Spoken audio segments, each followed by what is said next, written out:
Eu quero compartilhar com vocês essa noite uma palavra que está em Deuteronômio 6, de 10 a 12. Deuteronômio 6, de 10 a 12. Os nossos sentimentos a toda a família também do presbítero Bruno. Hoje faleceu a avó da Laís, que é a esposa do presbítero Bruno. Então, boa parte da família daqui da igreja, Helena, o Tiago, a Stephanie, a Suzy. Então, que Deus possa estar consolando a todos eles. O velório vai acontecer a partir das 9 horas dessa noite e o sepultamento amanhã às 9 da manhã, ali no cemitério vertical. Então, esteja orando pela família também, que passa esse momento de luto.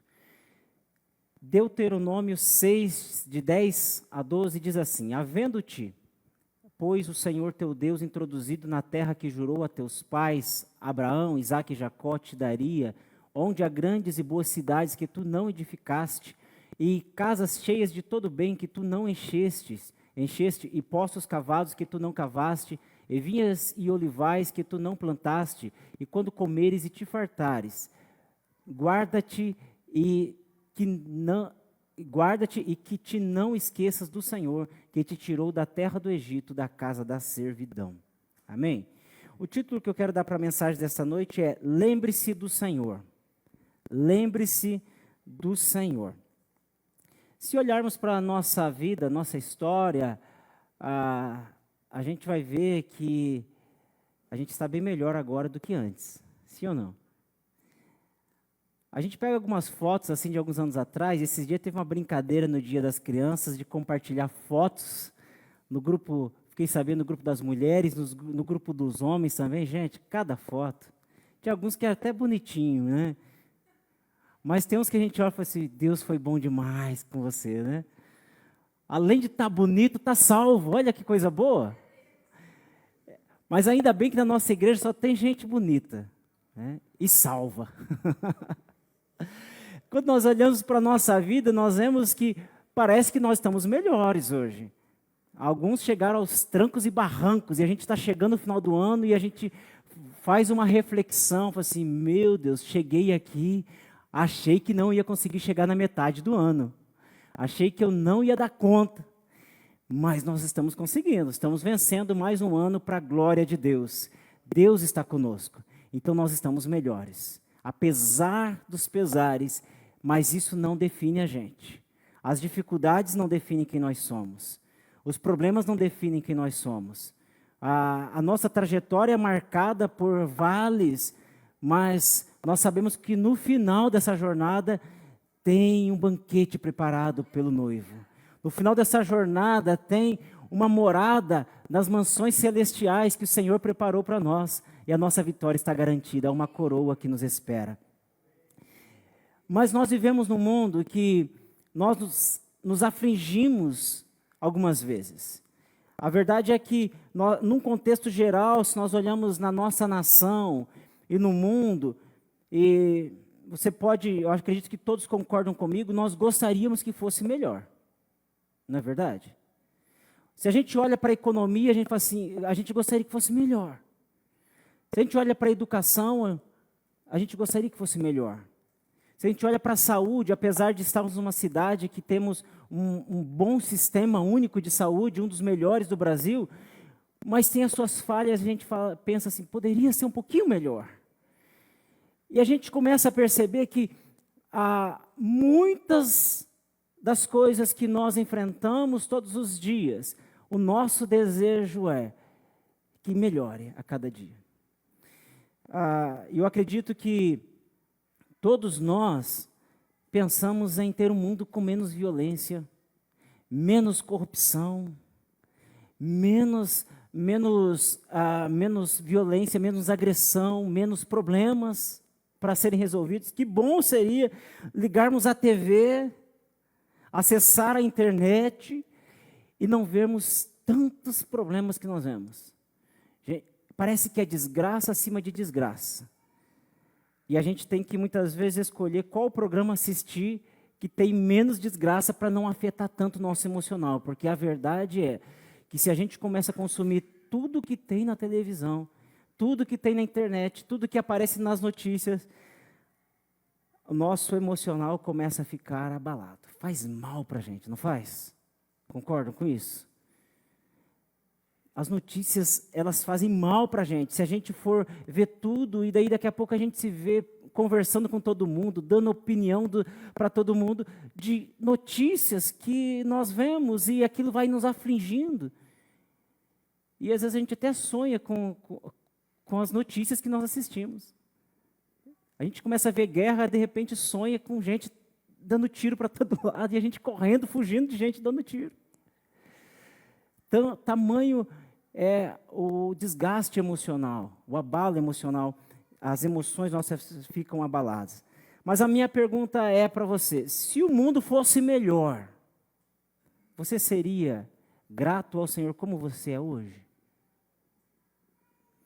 Se não existisse mais problema na sua vida, olha, sabe que eu estou vivendo, não tem dor, não tem dívidas, está sobrando dinheiro, família está tudo bem, casamento está tudo bem, não tem problema. Como que você reagiria diante de Deus? Como seria o seu compromisso com Deus? Como seria a sua vida diária com Deus? Como que, se você olhar para si, olha, não tem causa na justiça para resolver, o casamento não está por um fio, está tudo resolvido, não tem conta para pagar, os filhos estão tudo bem, será que lembraríamos do Senhor? Sinceramente falando, será que a gente fala assim, Senhor, está tudo bem, não tem problema, acho que era bom o Senhor mandar um probleminha para dar uma agitada na minha vida, porque o negócio está muito tranquilo. A comodidade pode ser um risco muito grande para a nossa espiritualidade. A verdade é que parece que quando o mar está muito calmo, parece que a nossa espiritualidade ela também fica no nível superficial. Já percebeu isso? Existe um jargão, ditado popular que mar calmo não faz bom marinheiro, que é mar agitado que se faz bom marinheiro. Ou seja, quando as tempestades vêm, é que nós descobrimos o segredo de mantermos firme com o Senhor. Ainda bem que nós temos a palavra do Senhor, que nos alerta. Ainda bem que temos este alerta que de quase 3.500 anos atrás, que a palavra de Deus nos deixou registrada aqui para servir para nós nos dias de hoje. Porque desde que o mundo é mundo, existem problemas. Desde que houve a queda, Adão e Eva pecaram, entrou o pecado na humanidade, existem problemas. Existem dificuldades no mundo, mas ao mesmo tempo que existem dificuldades, existe também uma palavra do Senhor como orientação e como alerta para a nossa vida. Ainda bem. Essas palavras que eu li de Deuteronômio 6, 10 ao 12, a gente quase não lê Deuteronômio e a gente quase nem fala Deuteronômio. Essas palavras foram ditas por Moisés ao povo de Israel antes do povo entrar na terra prometida. É como se Israel sentasse e chamasse todo mundo e falasse assim, venha cá que agora eu vou contar um pouco de história para vocês. Como foi que o Senhor nos tirou da terra do Egito, as promessas que o Senhor fez para nós, como o Senhor vai nos introduzir nessa terra que Ele prometeu, e o que nós devemos fazer por conta disso. E Moisés, ele começa a dar orientações ao povo, começa a dar um alerta ao povo. E olhando para esse texto aqui, 3 versículos, parece ser uma orientação aparentemente simples. É simples, é como se um pai chegasse para um filho e falasse assim, leva o guarda-chuva, leva uma blusa para você não ficar doente. Parece uma orientação bem simples assim. Moisés simplesmente chama o povo para dar uma orientação simples, mas que carrega um grau de importância muito grande ao povo que havia sofrido como escravo no Egito e que agora estava muito perto de entrar na terra que Deus havia prometido, uma terra que, segundo o Senhor, manava leite e mel. Uma terra que eles estavam aguardando por quase meio século. Deus havia prometido a Abraão, lá no capítulo 12 de Gênesis, mas eles passaram 430 anos no Egito, servindo como escravos, até Deus levantar Moisés para retirar eles do Egito, para introduzir na terra. Mas eles ficam 40 anos no deserto. 40 anos desfrutando da dependência de Deus, de milagres, de sinais, tocando na rocha para brotar água, dependendo do maná que caía do céu, para que daí Deus levasse eles a entrar na terra prometida. Passou uma geração. Mas o alerta que Moisés dá a esse povo, que é a própria palavra de Deus para nós, é para um povo que tinha sofrido, mas estava prestes a entrar numa vida de abundância. E o sofrimento, muitas vezes o sofrimento ele pode ser substituído pela abundância e pode haver um risco quando o sofrimento é substituído pela abundância. Quem já passou fome na vida, quem já sofreu muito em tempos passados e hoje tem uma vida melhor, corre-se um risco também de talvez olhar para trás e nem ser tão grato assim. Ainda bem que nós somos gratos. Olhamos para trás e assim, olha, foi Deus quem escreveu minha trajetória. A despeito de qualquer sofrimento, a despeito da fome, a despeito do abandono, de todo o sofrimento que eu passei, eu sei que tinha um propósito. Quando nós entendemos isso, nós sabemos o Deus que nós servimos e para onde Ele está nos guiando. E quando Moisés ele fala para o povo aqui, ele dá um alerta, porque o povo estava prestes a desfrutar de uma nova vida. Desfrutar de uma nova realidade. Imagine que eles, trabalharam duro no Egito. Os pais, os avós, outras gerações, mas agora eles iam entrar na terra que Deus havia prometido. E o alerta era o povo desfrutar de uma nova vida e não dar méritos ao Senhor. Ele diz assim, gente, preste atenção no que eu vou falar para vocês. Vocês saíram da terra do Egito. E agora vocês estão entrando numa terra que vocês não trabalharam para edificar essa terra. Existem casas que vocês não construíram. Existem plantações que não foram vocês que plantaram. Existem poços abertos que não foram vocês que cavaram. Ou seja, existe uma cidade toda pronta para receber vocês. Mas vocês não fizeram absolutamente nada para entrar nessa cidade. Tudo foi o Senhor. Tudo foi o Senhor. Foi o Senhor quem tirou do Egito, foi o Senhor que atravessou o deserto e o Senhor que está introduzindo agora nessa terra, dando tudo para eles, até vencendo os inimigos que lá estavam. Mas eles não fizeram absolutamente nada para conquistar essa terra. O alerta que Moisés está dando para eles é para eles cuidarem, para não dar o devido reconhecimento ao Senhor. Eles deveriam dar o devido reconhecimento ao Senhor. Eles deveriam conferir ao Senhor, o Senhor dos exércitos que arrancou o povo, tirou do Egito com mão forte, com braço estendido, resgatou da condição de escravos e agora estava introduzindo a uma nova terra que manava leite e mel.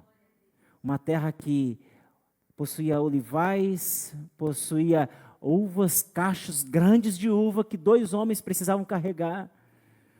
Uma terra muito próspera, uma terra abundante, uma terra que Deus estava colocando eles que havia prometido há quase meio século. O alerta que Moisés dá a esse povo como orientação é muito importante porque é muito fácil se esquecer do Senhor quando está na abundância. É muito fácil se esquecer do Senhor quando tudo vai bem. É muito fácil se esquecer do Senhor depois que já passou a tempestade e o efeito dela. Depois de alguns dias ainda sente dores no corpo que vai lembrar da pancada que levou. Mas depois que não sente mais dores, depois que já não sente mais aquela tristeza, que agora é só alegria, só abundância, só prosperidade, existe um risco muito grande de falar assim, na verdade, eu acho que eu fiz por merecer. Na verdade, eu me esforcei para chegar até aqui. A verdade é que eu ralei, eu conquistei, eu trabalhei, eu fui atrás, eu fiz e aconteceu. E Moisés está dando esse exemplo tão simples, essa orientação tão simples, mas tão importante, dizendo, olha, para onde vocês estão indo, vocês têm que entender que foi o Senhor quem conduziu vocês. É o Senhor quem tem guiado os passos de vocês. O mesmo Deus que preservou vocês no Egito, ainda sendo escravos. É o mesmo Deus que fez maravilhas extraordinárias, sinais extraordinários no Egito, tantas pragas, mas que abriu o Mar Vermelho, tinha uma nuvem para durante o dia, tinha uma coluna de fogo à noite. É o mesmo Deus que está introduzindo vocês nessa terra, mas vocês precisam prestar atenção. Reconheça que Ele é o único e verdadeiro Deus. Em versos anteriores, no mesmo capítulo, ele tem o chamar Israel, que ele fala assim: ouve, ó Israel, o Senhor é o teu único Deus, portanto amará o Senhor teu Deus de todo o teu coração, de toda a tua alma, de toda a tua força. Nunca se esqueça de quem é o teu Deus. Não sirva a outros deuses, não abandona este verdadeiro Deus, porque é Ele quem guiou vocês e continua sustentando. Porque o dia que vocês deixarem de servir este Deus, o dia que vocês deixarem de temer este Deus, vocês vão ser destruídos. É isso que Moisés está falando para este povo, no decorrer deste capítulo. Sabe que Jesus, ele fez o mesmo com a gente. Jesus, ele nos deu uma nova vida. Jesus, ele curou as nossas enfermidades, arrancou as feridas. Jesus curou não só feridas físicas, mas principalmente feridas, marcas na alma, de tantas pancadas que levamos na vida. Jesus, ele pega, ele nos restaura, ele nos transforma, ele nos cura, ele nos dá uma nova esperança, dizendo: filho meu, nos chama de filho. Ele diz assim: olha, existe uma mansão preparada para você. A Rosela citou aqui na ministração do louvor, parte de João capítulo 14, quando Jesus, ele diz assim: não turbe o vosso coração, credes em mim, credes também em Deus. Na casa de meu pai as muitas moradas, se não fosse assim eu vou-lhe teria dito, vou preparar-vos lugar.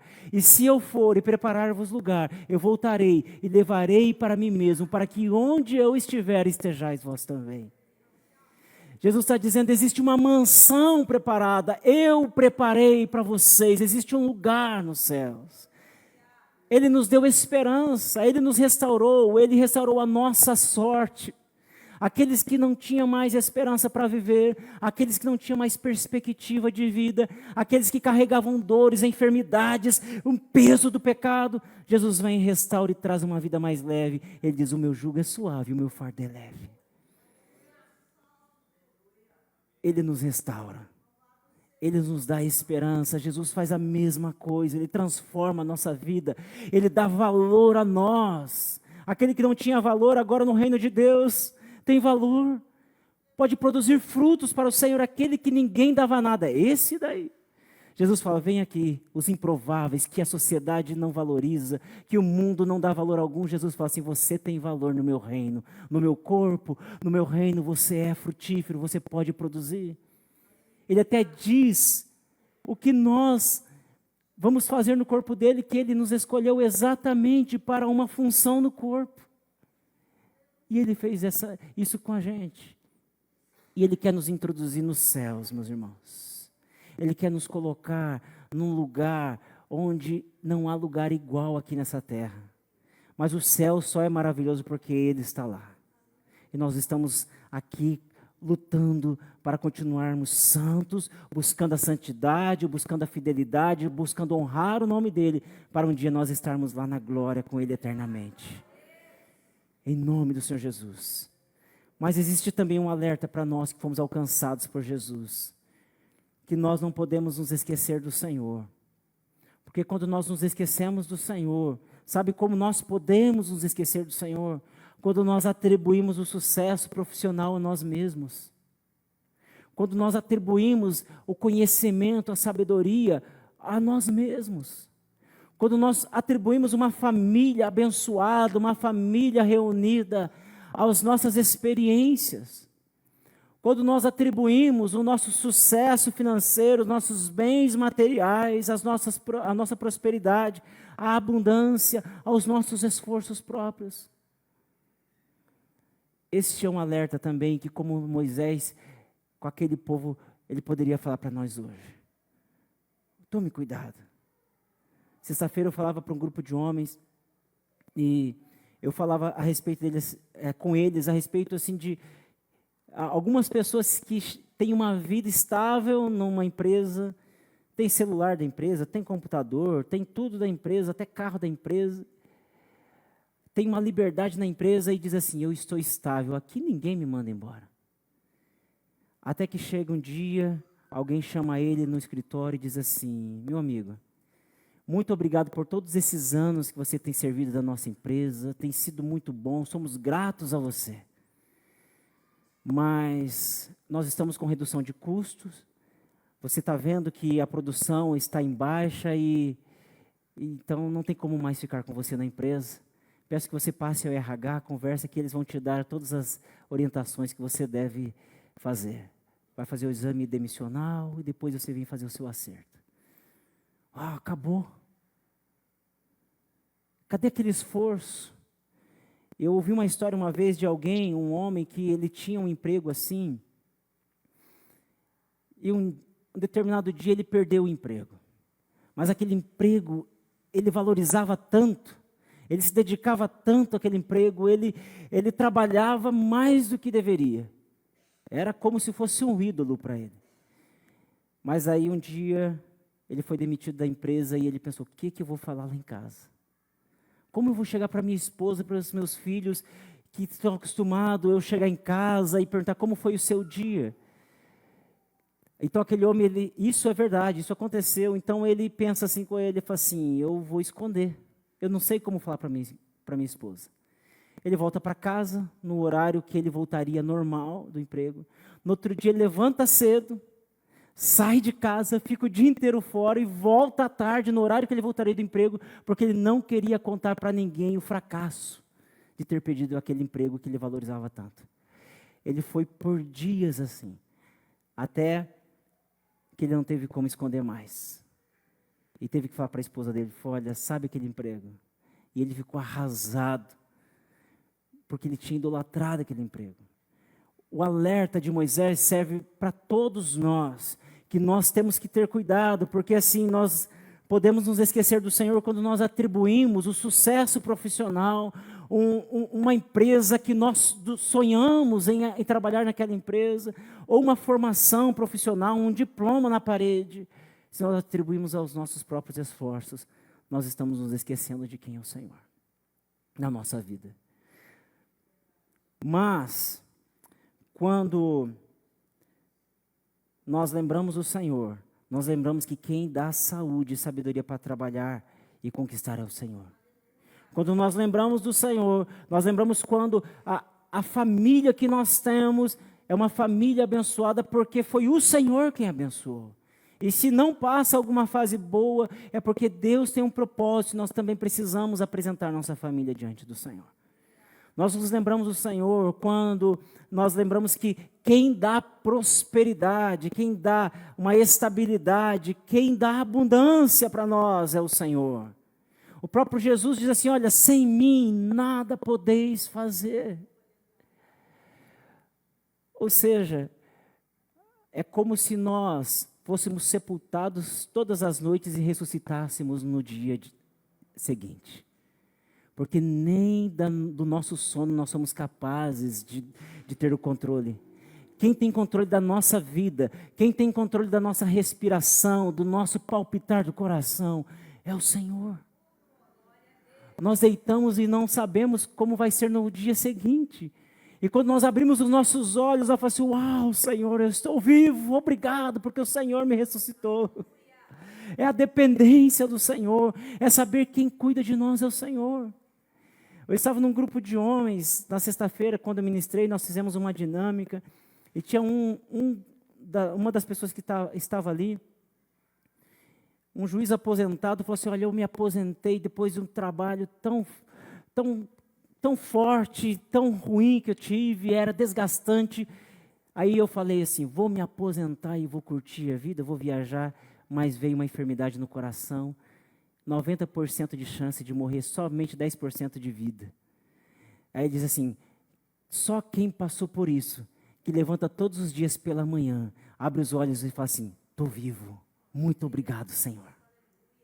Estou vivo, Senhor, muito obrigado. Nós nos lembramos que sem o Senhor, nós não somos nada. Não somos nada. E sendo bem sincero, meus irmãos, quando eu falo desse tema, eu estava vendo um censo que nós, brasileiros, o Brasil é o segundo maior país em número de cristãos no mundo. Só perde para os Estados Unidos. O Brasil tem 110 mil templos, 110 mil igrejas. Isso eu acredito que tenha muito mais, porque isso só que talvez são registradas. 110 mil igrejas no Brasil. No Brasil, existem 185 milhões de cristãos. Isso corresponde aí talvez a 30% ou mais de pessoas que se denominam cristãos no nosso Brasil. Mas o que é preocupante para mim, quando eu faço uma comparação com a orientação de Moisés? É que muitas vezes nós não vemos diferença na sociedade. Nós vemos que estamos num país que deveria exercer, a igreja deveria exercer uma influência muito maior, mas nós vemos que continua tendo adultério, continua tendo imoralidade, continua tendo corrupção, violência só aumenta a cada dia. Nós vemos que parece que a sociedade tem perdido um rumo, e eu fico pensando, mas o que está acontecendo? Existe uma igreja aqui que clama pelo Deus vivo. Existe uma igreja que luta para ser fiel ao Senhor. E daí não estou falando da nossa igreja local, mas a igreja brasileira como um todo. E essa é uma preocupação. E talvez sejam tantas perguntas que poderíamos elaborar com poucas respostas. Por que não há mudança? O que está acontecendo? Será que o evangelho que está sendo vivido no nosso país é muito superficial e não atinge as profundidades do coração? Será que o evangelho que está sendo pregado é um evangelho que não transforma vidas? Ou será que nós acostumamos em ser chamados cristãos e é muito cômodo? Lembra que eu falei do comodismo? O comodismo pode ser um risco muito grande para a nossa espiritualidade. Quando nós não passamos por dificuldades, talvez a gente possa cair no risco de falar assim: não estou precisando de nada. Então Deus está me abençoando. E nós nos esquecemos de nos aprofundar numa vida íntima, de relacionamento íntimo, de reconhecer ao Senhor, de conferir ao Senhor todo o reconhecimento que é somente dEle. O meu compromisso nessa noite é compartilhar algo muito prático para o seu dia a dia como cristão. E eu vou trazer uma única lição do passado para os nossos dias. Porque a Bíblia ela se renova, a palavra do Senhor se renova dia após dia. E ela é a nossa única e infalível regra de fé e prática. Eu quero trazer apenas um. Conserve a aliança com Cristo diariamente. Você tem uma aliança com Jesus? Então conserve a aliança. A aliança é compromisso. Quando a gente pega ônibus, a gente segura aqui, né? Quando está lotado o ônibus, de vez em quando a gente olha e vê algo brilhando em cima. E a gente lembra que tem uma aliança. O Senhor Jesus fez uma aliança quando nós olhamos para a cruz. Nós vemos que na cruz Ele fez uma aliança para nós, com a gente. Nós vemos que na cruz, Jesus, Ele entregou a sua própria vida, o sangue que verteu na cruz do Calvário, foi para fazer uma aliança com a gente, com a igreja e com cada um de nós. Conservar a aliança diz respeito a manter vivo em sua memória o lugar de onde Deus te tirou e para onde Deus está te levando. Conservar viva esta aliança e todos os dias lembrar desta aliança é trazer à memória: eu era escravo, mas agora eu sou livre. Eu não era nada, mas o Senhor me salvou. Eu sofria, tinha tantas coisas, mas agora eu sou lavado, remido pelo sangue do Senhor Jesus. E Ele me deu esperança. quando nós conservamos a aliança com Cristo, nós jamais vamos nos esquecer que Ele transformou a nossa vida e está nos levando para os céus. Quando você conserva a sua aliança com Cristo diariamente, você se lembra que é Ele quem perdoa todos os seus pecados. Aquele pecado que fala assim, meu Deus, este pecado eu não consigo vencer. Este vício eu não consigo vencer. Essa situação que eu estou passando. Mas quando nós nos lembramos que o Senhor Jesus pagou um alto preço para fazer uma aliança com a gente, nós podemos voltar a Ele e falar assim, Senhor, perdoa este pecado. E nós damos nome aos pecados. Nós não falamos assim, Senhor, perdoa todos os nossos pecados. Não, Senhor, perdoa o pecado da mentira, perdoa o pecado da fofoca, perdoa o pecado da imoralidade, perdoa isso que eu cometi, Senhor. Me purifica, cura, me limpa o meu sangue. Coloca um pouquinho do sangue do Senhor na minha veia para que eu seja mais purificado e mais parecido com o Senhor Jesus. Quando nós conservamos a aliança diariamente, nós também valorizamos o sacrifício do Senhor Jesus na cruz. Nós dizemos, não foi em vão que Jesus fez. Eu reconheço o sofrimento do Senhor. Eu reconheço que aquele que nasceu, que habitou entre nós, sofreu pelos meus pecados. E não foi em vão que ele foi pregado numa cruz. Tudo que Jesus sofreu foi para fazer uma aliança comigo e com você. Quando nós conservamos diariamente a aliança com Cristo, nós conferimos a Deus o devido reconhecimento, dizendo, Senhor, o Senhor enviou o seu Filho para morrer no meu lugar. Muito obrigado, Senhor. Quando você conserva a aliança com Cristo diariamente, você olha para você, quem você é hoje. Olha para o retrovisor e fala assim, uau, o que o Senhor fez na minha vida. O valor que o Senhor tem me dado hoje. O que o Senhor tem me levado a conquistar, e eu estou vendo que tudo que eu tenho conquistado não é sozinho. Quando você conserva aliança com o Senhor Jesus, você vê que é Deus na sua vida te ajudando a cada dia. A cada dia. E o que você já conquistou, seja de bens materiais, seja de família, seja de saúde, seja de paz interior, você vai perceber que não foi sozinho, mas foi através de Jesus Cristo. Sozinho você não estaria nem aqui, talvez. Se fosse sozinho, eu acredito que muitos nem estariam aqui. Mas o Senhor tem te guiado, tem te trazido aqui. Tudo que você tem vivido, tem conquistado, não é mérito seu, mas é porque o Senhor tem uma aliança com você. Ainda que essa aliança, talvez você olhe assim e fale assim, mas eu não estou cumprindo o compromisso dessa aliança. Eu não estou sendo fiel a esta aliança. O Senhor, Ele continua fiel. E Ele continua te amando. E Ele continua te esperando, como aquele pai que ficava aguardando o filho pródigo voltar. Ele continua te esperando para que você volte e refaça a aliança com Ele. Fala, Senhor, eu quero voltar a ter esse compromisso contigo. Eu quero voltar a caminhar contigo. Eu quero voltar a uma vida de intimidade com o Senhor, uma vida de verdadeira aliança. E eu não quero quebrar mais essa aliança por infidelidade. O Senhor está aguardando. Amém? O salmista, quando escreve no Salmo 40, verso 2, ele diz assim, tirou-me de um lago horrível, de um charco de lodo, pôs os meus pés sobre uma rocha, firmou os meus passos. É isso que Jesus faz. Ele nos limpa, nos purifica e nos coloca numa rocha, que é Ele mesmo. Num chão firme e nos guia, firma os nossos passos para nós chegarmos até as mansões celestiais.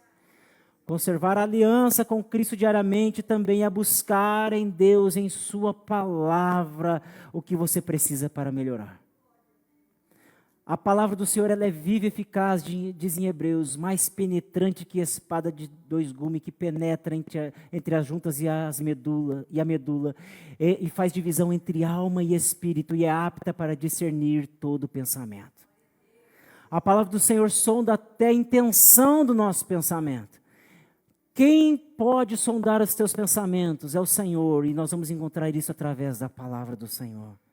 Quando você abre a palavra e fala assim, Senhor, fala comigo, onde eu preciso melhorar, o que eu preciso fazer para ser mais parecido com o Senhor, para ter uma vida de santidade, uma vida de fidelidade, uma vida onde eu possa buscar o Senhor e sentir o Senhor na minha vida. E viver uma vida de acordo com a tua vontade. É através da palavra do Senhor. Ter esta aliança com o Senhor, conservando diariamente, é perguntar para Ele quais são os pecados que ainda precisam ser vencidos e perdoados por Ele. É dizer, Senhor, sonda todo o meu interior. Senhor, como diz Salmo 139, vê se há em mim algum caminho mau e guia-me pelo caminho eterno. Senhor, vai um pouquinho mais fundo, porque talvez eu esteja te desagradando em algo, Senhor. Tem tantos anos de caminhada, Senhor, mas eu acredito que ainda tem coisa que precisa ser mudada. Às vezes eu estou sendo vaidoso demais, Senhor, ignorante demais, orgulhoso demais, carregando rancor, carregando mágoas. E o Senhor quer curar o nosso coração. E nós que temos uma aliança com Ele, Ele pega, nos restaura e fala assim, filho, vem aqui. O Senhor, Ele não nos afasta da presença dEle. Ele está sempre nos esperando para estarmos pertinho dEle. O Senhor, Ele se aproxima de nós, porque Ele tem prazer em nos guiar por caminho que vai nos levar para o céu. Irmãos, nós não fizemos absolutamente nada para que o Senhor nos tirasse desse charco de lodo. Nós não fizemos absolutamente nada para que o Senhor nos tirasse da condição de escravos. Nós não fizemos absolutamente nada para que o Senhor nos tirasse lá daquela condição do Egito e nos trouxesse para um reino do Filho do seu amor. Para um reino que é eterno. Um reino que é maravilhoso, um reino que Ele é o Senhor das nossas vidas. E não é só um Senhor distante, mas é um Senhor que está perto. E não só um Senhor que está à nossa volta, mas que habita dentro de nós e nos leva para uma vida melhor.